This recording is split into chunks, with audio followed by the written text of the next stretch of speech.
Acerquémonos confiadamente al trono de su gracia. Alimentemos nuestro espíritu y crezcamos juntos en la palabra de nuestro Señor Jesús. Bienvenido a la reflexión de hoy. Hola, amada iglesia, ¿cómo están? Dios les bendiga. Gracias por un viernes más de reflexión. Gracias por seguir esa transmisión y damos gracias a Dios porque Kemuel está de manteles largos, como decimos, nuestro aniversario número 23. Estamos cumpliendo 23 años y eso nos tiene más que contentos y nos da un motivo para celebrar la misericordia de Dios en todos estos años. ¿Qué les parece si oramos y ponemos ese tiempo en las manos de nuestro Dios? Gracias, amado Padre del cielo. Te pedimos que nos hables al corazón, que cada persona que siga esa transmisión reciba una palabra que venga de ti. Agradecemos tus misericordias, tus bondades y tus bendiciones a lo largo de estos 23 años que pueden decirse fácil, pero han sido muy difíciles y ha sido un largo camino, pero en todo momento, Señor, tú has estado respaldando la obra y a nuestro pastor y por eso estamos infinitamente agradecidos. Todo te lo pedimos en el nombre de Jesús.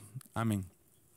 Una de las cosas que más me gusta a mí de dar estas reflexiones es que se pueden hacer temáticas que en una prédica no se podrían condensar tanto, sino que se alargarían mucho y a lo mejor se perdería la idea o el concepto de lo que se quiere hacer.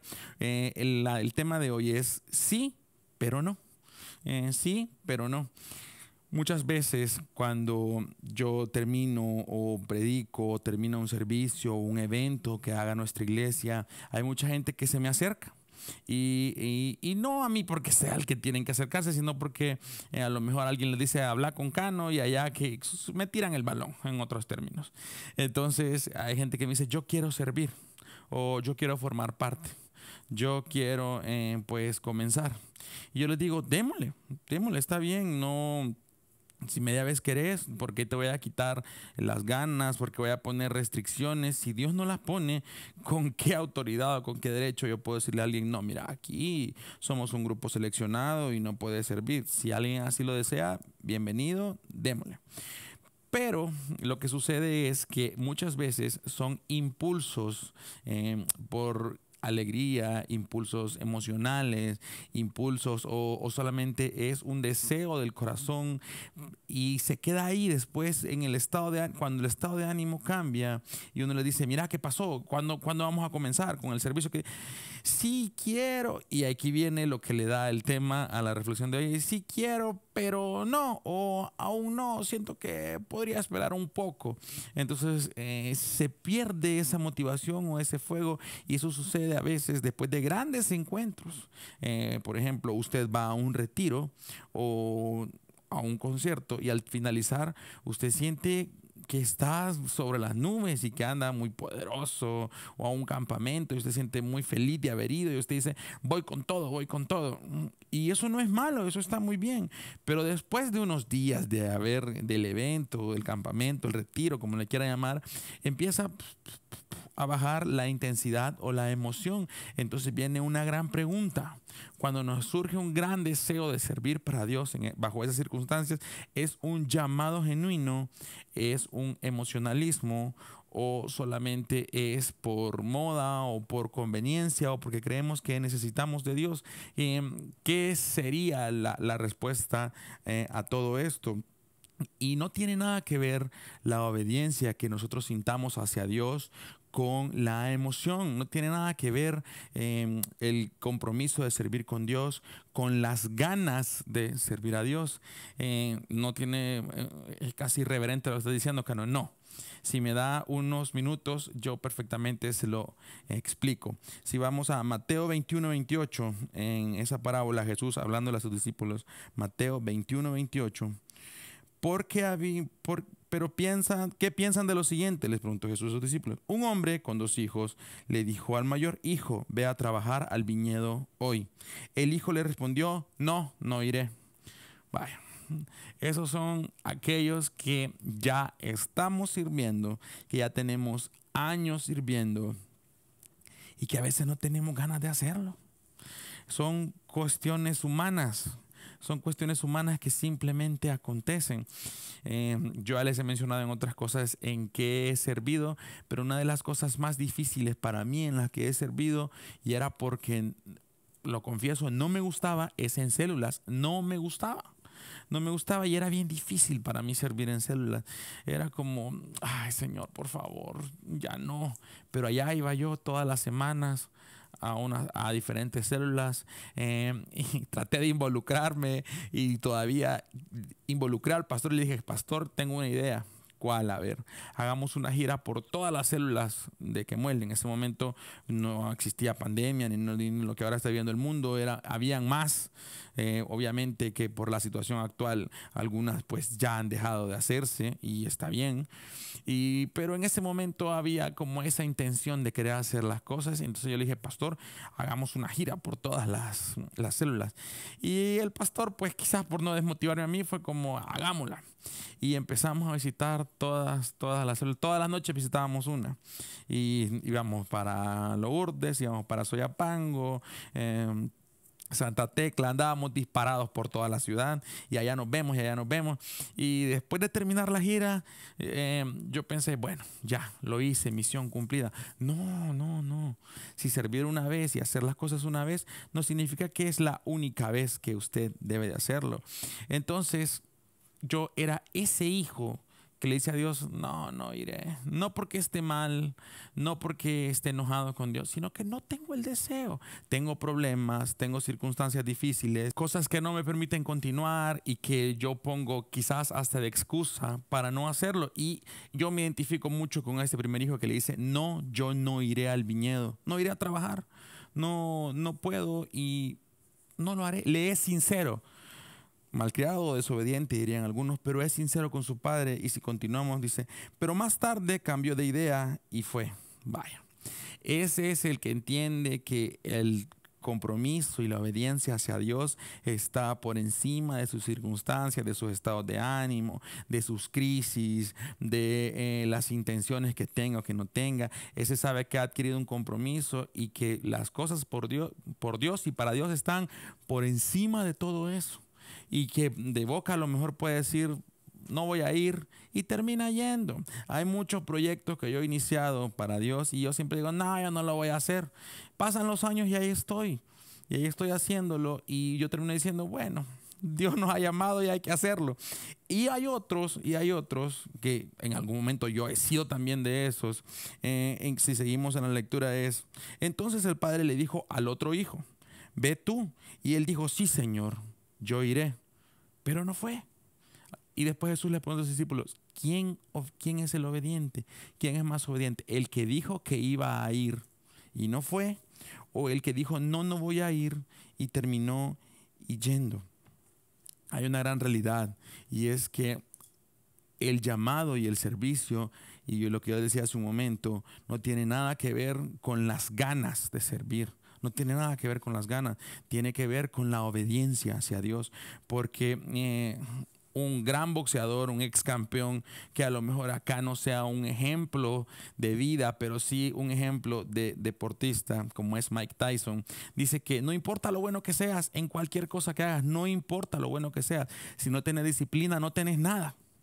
Si no tienes disciplina, no tienes nada, porque el día que no tengas las ganas de hacer para lo que sos muy bueno, ese día la disciplina te va a vencer, porque como no tienes disciplina, no lo vas a hacer, no vas a ser igual de bueno, aunque tengas el talento. Entonces él dice que si sos disciplinado en lo que haces, entonces tenés un gran porcentaje de efectividad y de éxito. Si usted es disciplinado en las cosas que hacemos para Dios, hay una gran probabilidad de éxito, y no en el servicio, por favor, de éxito en la vida. Porque Dios no se queda con nada, Dios no es deudor de nadie. Y si nosotros servimos a Dios, tarde o temprano el Señor pagará. Pagará y pagará como Él sabe. Yo le podría decir, Dios le va a dar esto. No, no. Si los planes de Dios siempre sobrepasan nuestro entendimiento, siempre sobrepasan nuestra capacidad humana de esperar premios. A lo mejor yo, por la necesidad que tenga en el momento, diga, Dios, voy a servir, pero dame esto. Los planes de Dios son muy diferentes a los que yo tenga. Entonces, cuando nosotros involucramos la obediencia a Dios en las cosas que hacemos para Él o en buscarle, y a eso aunque nosotros nos resistamos a nuestra alma por naturaleza es rebelde. Nuestra alma por naturaleza no quiere hacer las cosas, le cuesta buscar, decimos voy a empezar a orar todas las noches, orar 2 noches y después dejas de orar. O voy a empezar a leer la palabra. La lees 5 minutos y empezás y se te olvida lo que ya leíste. Esa es la naturaleza humana. Pero Dios está diciendo, pero a pesar de tus deseos de no hacer las cosas, si las haces, te es contado por obediencia, aunque no querás, aunque las hagas a regañadientes. Yo, aunque usted no lo crea, fui un joven muy rebelde. No, yo sé que sí lo creo, fue alguien muy rebelde y yo solo entendía con un método. Ahora puede ser cuestionable. Yo sé que ahora recomiendan que hay que hablar psicológicamente con el niño, tratar de interpretar su psiqui. Yo solo entendía con un método. O me daban o yo no entendía. Así de simple. Y me podían aconsejar 1000 veces, pero solo hasta que yo tenía el temor enfrente de mí decía, ok, lo voy a hacer. Y solo así terminaba obedeciendo. ¿Así funciona Dios con nosotros? No. Dios no está interesado en vivirnos castigando. Dios no es un Dios con un látigo diciendo no obedeciste y ahí te va. Pero debemos de entender que a quien amamos le buscamos, que a quien amamos tratamos de agradarle con nuestros actos y con las cosas que decimos que vamos a hacer para Él. Y si nosotros nos hemos declarado hijos de Dios y le amamos, tratamos de agradar aún en una pequeña cosa, por pequeña que pueda parecer. Para Dios eso es algo bueno. Algo bueno, y no hay nada mejor que tener, y esto no está en la Biblia, sino que esto es a un nivel más personal. No hay nada mejor que tener una solvencia moral delante de Dios cuando nosotros necesitamos algo. Esa solvencia quiere decir, Señor, yo he intentado hacer bien las cosas, ahora necesito que me respondas en esto. No hay nada mejor que eso, a decir, sí, Señor, yo sé que no he sido un buen hijo, sé que no he dicho que no he hecho lo que dije que iba a hacer, sé que te he dado la espalda y todo lo demás, pero yo te pido que me ayudes. Hay cierta vergüenza en ese tipo de oraciones que yo he hecho algunas veces, en decir, ay, Dios mío, pero tu misericordia es infinita, y uno a veces abusa de esa misericordia. Entonces, ¿qué es más importante? Decir sí, lo voy a hacer y no hacerlo, o reponerme aún a las ganas de no hacerlo y terminarlo haciendo. Jesús les dijo, eso es lo que se necesita, eso es lo que yo necesito. Y para ir terminando, les dijo, la verdad, los corruptos, cobradores de impuestos y las prostitutas entrarán en el reino de Dios antes que ustedes. Le está diciendo, no se trata de lo espiritual y de lo bueno que creas que sos, sino que otras personas que parecieran que en apariencia no tienen la capacidad de hacer las cosas y las hacen, son los que van delante de nosotros. Se trata de obediencia, no de apariencias. Obediencia, no apariencias. Entonces, las personas que deciden hacer las cosas para Dios por encima de las circunstancias son las que nos llevan una gran ventaja. Créanmelo, no estoy al frente. Quisiera estar al frente de esa fila, pero no estoy al frente. Solo le pido a Dios estar ahí en la fila de los que dicen que no van a hacer las cosas, pero es que las terminan haciendo, y no solo aparentar sí y no terminarlas haciendo. Yo le invito hoy que usted sea uno de los que aún con sus deseos, con sus estados de ánimos quizás decaídos, haga las cosas para Dios, porque es necesario que nosotros nos activemos para que nosotros seamos ejemplos para otros más tiernos en la fe, y que hoy reflexionemos si realmente de quién somos, cuál de los dos hijos somos, el que dice que lo va a hacer y no lo hace, o el que se resiste pero termina obedeciendo. Y si somos el que no deberíamos ser, pues empezar a corregir eso y motivarnos y motivar a otros a obediencia. ¿Qué les parece si este tiempo lo ponemos en las manos de Dios y damos gracias y oramos por una reflexión más? Amado Padre del Cielo, yo te doy gracias por cada persona que está siguiendo la transmisión, cada persona que ha dispuesto su corazón y que desea pues llevar más allá esto y poder decir yo lo hice, yo lo haré, heme aquí. Todas esas personas que han dispuesto su corazón, que no solamente quede en el deseo, sino que sea una real y genuina obediencia hacia ti, con el único propósito de ser parte de los planes que tú tienes para nosotros. Padre, en el nombre de Jesús, gracias por cada persona, gracias por tu misericordia, gracias por el tiempo que nos permites y gracias por estos 23 años que hoy celebramos como iglesia. Te bendecimos en el nombre de Jesús. Amén. Dios les bendiga a todos, cuídense mucho, se les quiere. Adiós.